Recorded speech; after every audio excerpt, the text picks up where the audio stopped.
করোনাকালীন সময়ে কিছুদিন মাঝে বন্ধ থাকার পর শুক্রবার থেকে পুনরায় চালু হয়েছে লোকাল ট্রেন পরিষেবা।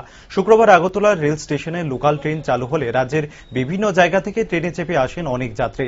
লোকাল ট্রেন পরিষেবা চালু হওয়ায় সন্তোষ প্রকাশ করেছে যাত্রীরা। এক যাত্রী জানিয়েছেন, লোকাল ট্রেন চালু হবার ফলে অনেক সুবিধা হয়েছে।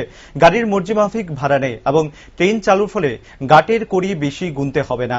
সকলে এই ট্রেনটি ধর্মনগর গিয়ে আবার ফিরে আসে বলে জানিয়েছেন এ যাত্রী। শুক্রবার এই ট্রেনে চেপে সাধারণ মানুষের পাশাপাশি বেশ কিছু নিরাপত্তা বাহিনীর জওয়ানও আসেন। সদা ব্যস্ত আগরতলা রেল স্টেশনে ছিল যাত্রীদের ভিড় ও কর্মতৎপরতা। কতদিন পরে লোকাল ট্রেন আবার চালু হয়েছে? 15 দিন পরে আছি। তো কিরকম মানে লোকাল ট্রেন না থাকলে আমাদের কিরকম সুবিধা বা অসুবিধার বিষয়টা? ট্রেন না থাকলে তো আমরা যাতায়াতে খুবই অসুবিধা হয়, কারণ গাড়ি ভাড়া তো মর্জি মতো তারা ভাড়া নেই, আবার ভাড়া বেশি নেই, লোকও বেশি দিলে। ট্রেন এলে তো আমরা মনে হয় তুমি বাড়ি করে থেকে চাকরি করি এরকম মনে হয়, খুবই সুবিধা।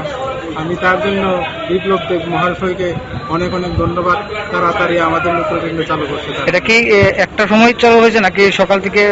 সকালে একটা যায়, আর যেটা সকাল এখান থেকে যায় গিয়া ধর্মনগরতে বের করে আবার।